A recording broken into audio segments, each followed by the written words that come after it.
Okay, so welcome to the webinar about what's new in MidPoint 4.3 called Faraday.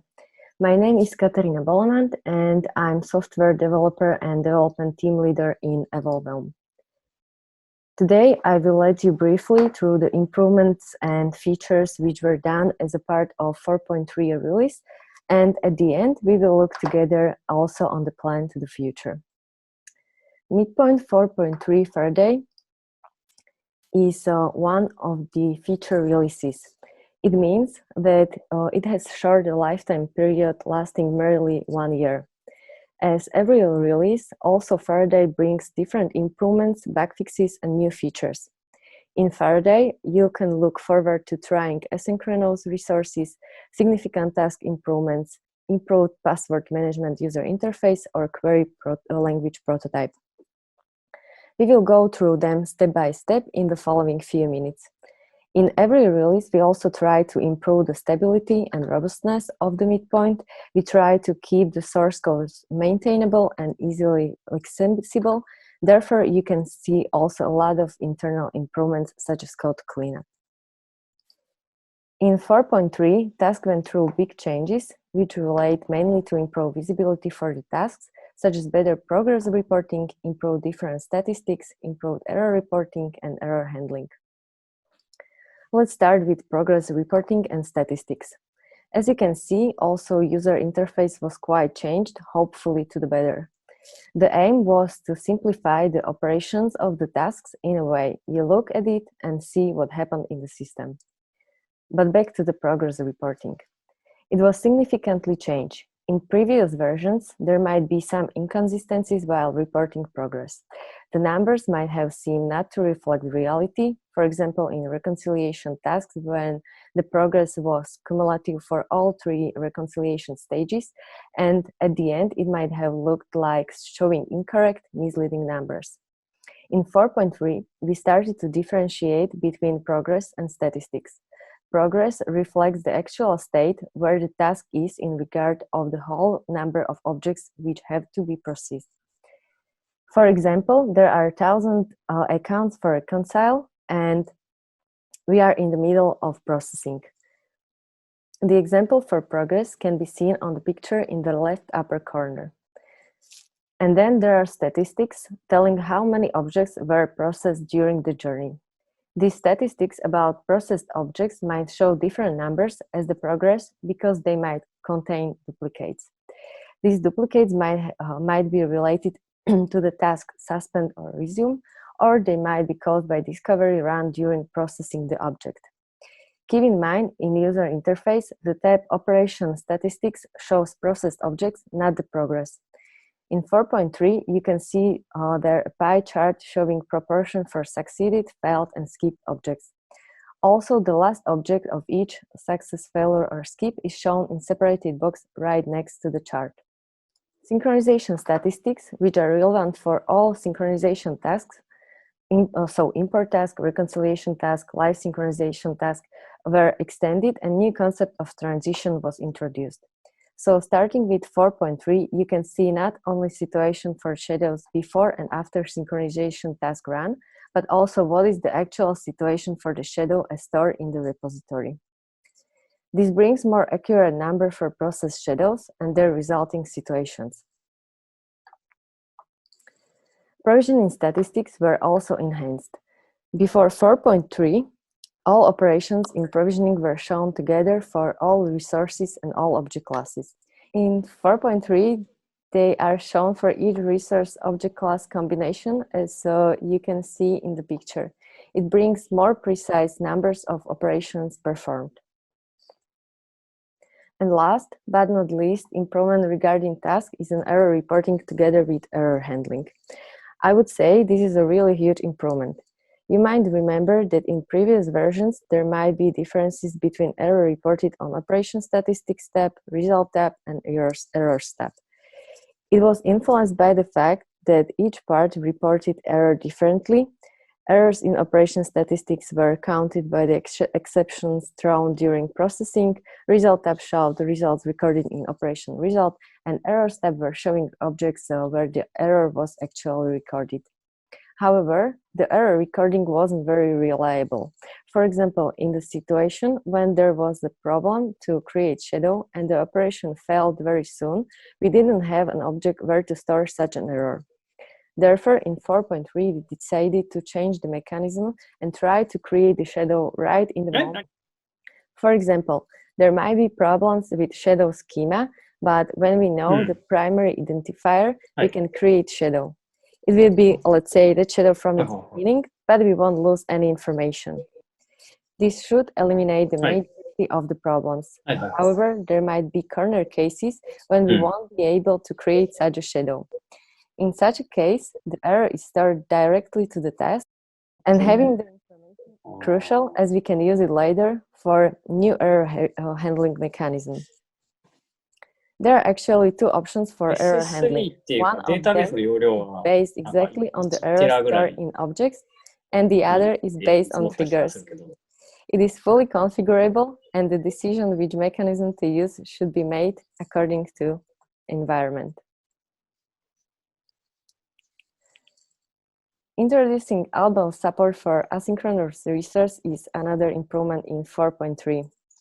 There are situations where a target resource is not accessible in a direct synchronous way. Such a resource can receive commands to add, modify, or delete accounts and other objects, but process them asynchronously in an unspecified time. Asynchronous resources are similar to manual resources. They do not wait for the response. They send the request, in this case JMS message, to specified target, for example JMS queue, where it waits until the real target system retrieves and processes it. There isn't the information for MidPoint about the current state of the account. Therefore, the provisioning keeps all the accounts attributes in the repository using a mechanism called attribute caching. The design of the feature is highly modular. In theory, the communication with the asynchronous target can use any transport, so various kinds of message queuing technologies, REST, SOAP web services, and so on.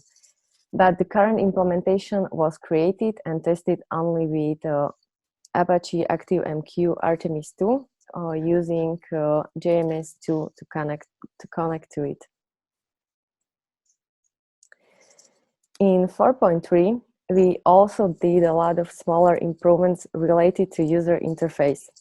One of them is unification of different table panels. A lot of work was done on background, which might not be visible at first sight. But there are also visible changes, such as audit log viewer. It was unified with other parts of MidPoint user interface, and the same table component as everywhere was used. We hope the user experience is improved by this change. Another improvement regarding user interface is search widget unification. We try to find and replace custom search panels in MidPoint user interface and unificate it with one common widget. The widget was also improved. It is also almost fully configurable. This change relates mainly to members table, also previously mentioned audit log viewer, and repository objects. I hope you will enjoy it. Password management was quite an old page present in MidPoint since very beginning. It was old and sometimes hard to use, therefore we decided to invest some time in 4.3 to improve it. The more noticeable improvement is the strength measure added in 4.3 and also real-time policy evaluation. All policies configured, such as global policy or resource policies, are evaluated at the same time, and the result of evaluation is given almost immediately to the user. So there is no need to save the changes to know if the password satisfies the policies.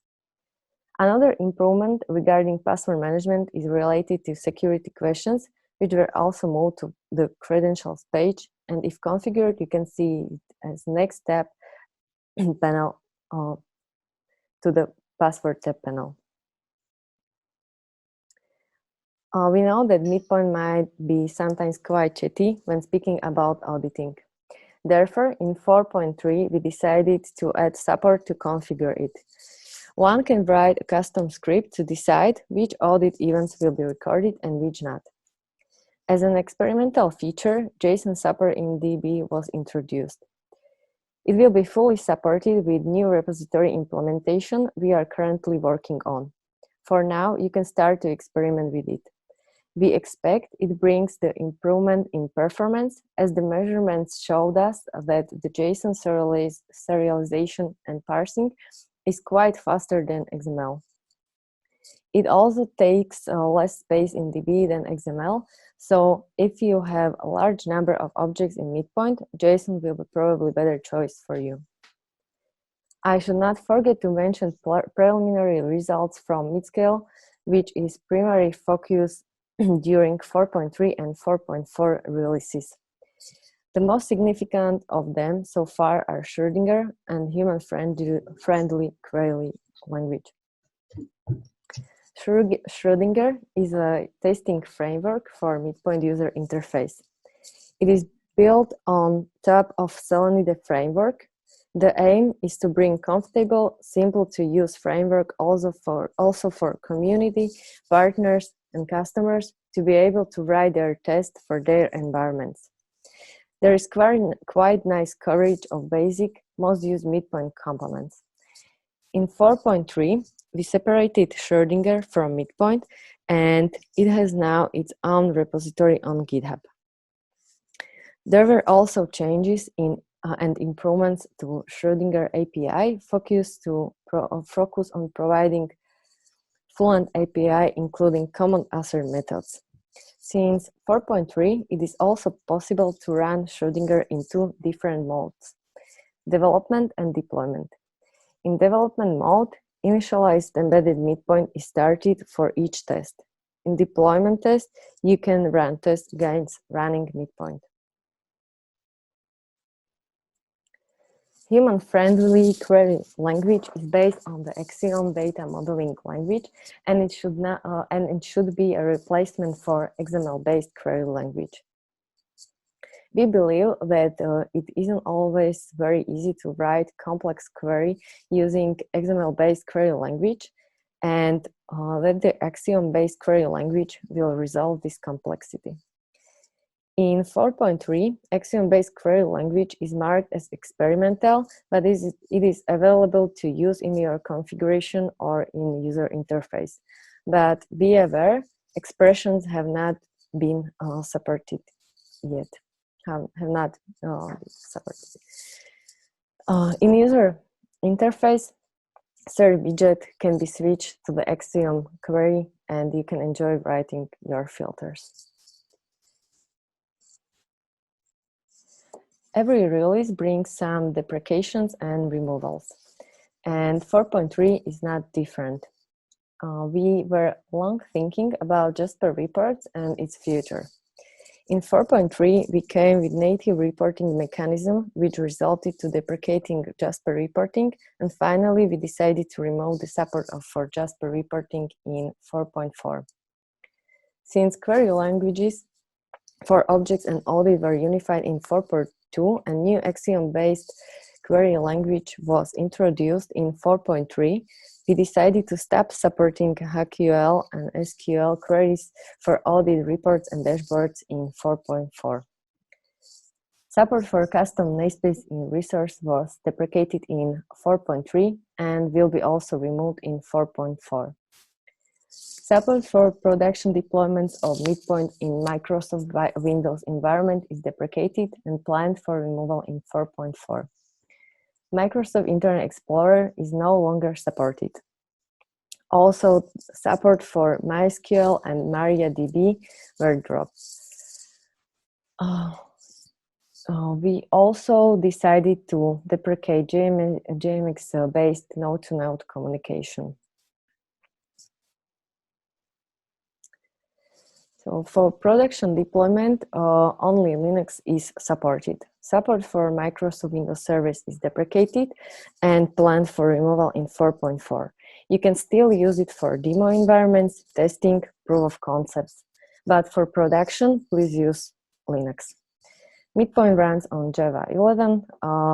We support standalone deployments, and explicit deployment to Tomcat is deprecated. For new deployments, PostgreSQL is strongly recommended.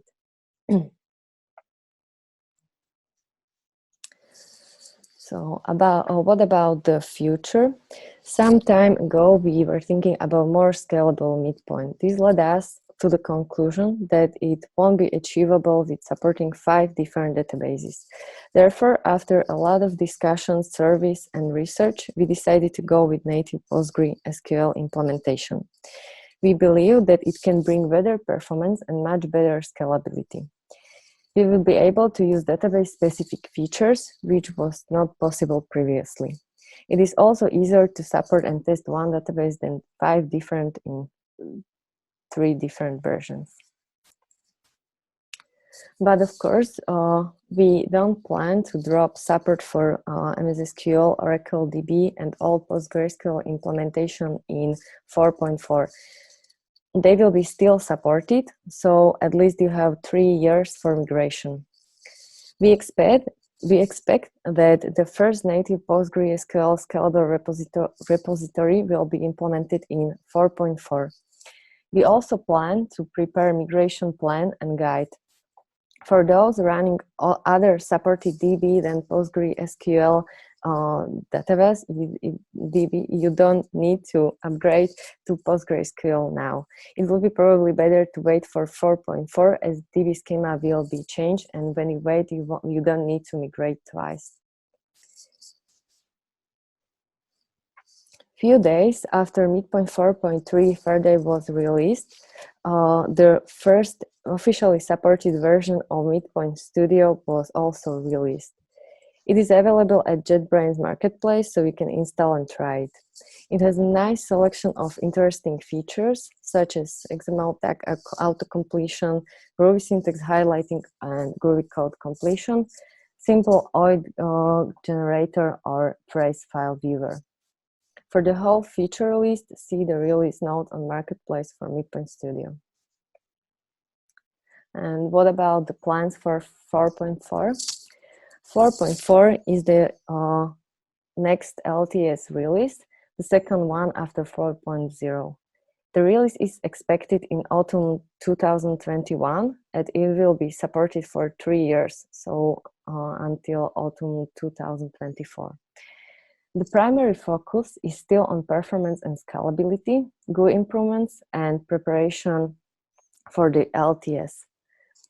The focus is given also by the fact that 4.4 release is also the part of the mid-scale project funded by European Union's Horizon 2020. The target of the mid-scale project is to be able to manage tens of millions identities. As one of the bottlenecks, we identified a repository component. Therefore, we are working now on the new repository implementation based on PostgreSQL. During mid-scale, we will also look closer on the cluster management improvements. Different performance improvements are also in the plan. The problems were identified on different midpoint layers, such as previously mentioned repository, also Prism layer, user interface, and so on. When we look closer to the plan for 4.4, it was divided into 2 main subcategories. One category is related to the LTS, where we need to upgrade as much dependencies as possible. We plan to improve documentation for mappings and add more samples, describe common use cases, and the combinations of mapping settings to use for these use cases. We also plan to finish native reporting mechanisms so the Jasper reporting can be removed. And hopefully we will finish archetypes to support multiple of them. And the Other category is related to mid-scale. As I mentioned before, we are now working on a new repository implementation based on PostgreSQL. We expect that this implementation will be more scalable than the one before. We have different cluster management improvements in mind, also related to auto-scaling and performance improvements, as I mentioned, mainly related to be able to handle tens of millions of users. If we look in the future, which is not so close, the next release 4.5, it will be feature release, so also the support will last for 1 year. And for now, we are expecting that we can return back to Axiom and finish data provenance feature. We want to finish the new Axiom-based query language implementation to support also expressions, and we expect the implementation for ID match, on which we are currently also started to work. And for the far future, MidPoint 5, we expect that the Axiom data modeling will be finished, and it will fully replace the XSD schema used now. We also expect that we finish the APIs, like Prism API and also GUI API. So it will be possible to also extend the user interface in overlay and so on. And maybe we are still considering separated end user interface for self-service. So we are also planning next webinars in 2 weeks. So it will be a webinar about new Axiom-based query language. Then there will be a webinar about asynchronous resources. And for now, the last scheduled webinar is about Schrödinger testing framework. So thank you for your attention, and if you have any questions, we can go through them now. There is a question. There is a question from Dennis. If there will be a migration path from LTS 4.0 to LTS 4.4, yes. Yes, we plan to prepare a migration guide for and migration paths for migrating from 4.3 to 4.4, and also from migrating from 4.0.4 to 4.4. The next question: how will a MidPoint admin change the storage from XML to JSON in DB? I believe it's configurable in config XML. At least it is somewhere in wiki mentioned, but I believe it's there. You don't need to migrate the objects from XML to JSON, just switch and it will be migrated. Major use case example behind async resource. I would recommend to attend the webinar about asynchronous resources. There will be explanation how to use it, when to use it, and I believe there will be more examples as I can now find in my head. Also, all the webinars will be recorded, so if you can do it, you can later watch it on YouTube. Is there any news on ConID 2? Unfortunately, not. We don't have any news about it. Could you say a little more about expanded UI configuration support? What exactly do you mean? So basically, you can customize more. So in user interface, you can customize the basic attributes. For example, when you look at the user details and there is this step basic, you can configure how these attributes are shown. We call it the virtual containers. So you can group attributes together. You can also use archetypes and the functionality for hiding some items which are not suitable for the archetype. And you can customize searches. For example, let me go back. For example, look here. All these type, relation, indirect scope, they can be configured. You can set visibility if they should be shown or not. You can also configure the allowed values, so which can be searchable, and you can also configure the default values.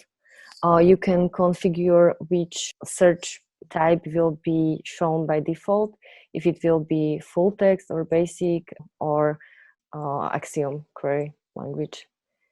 And there is more configuration, I believe, but I can't remember right now. But they should be described in Wiki or on Docs. Currently, we moved from Wiki. The question is, with the new password management, is it possible to also configure different passwords for different resources? The backend wasn't changed. You can do it directly on the account, but speaking about multiple passwords for user, this feature was not added yet. The next question, can I use Schrödinger test framework to test subsets of users? For example, can I search with it? Search, yes. You can see also here that this code shows the first line is about listing the users, then the table is shown, and then you navigate through. You go to table, go to search by name, you input the value, then update the search, and so on.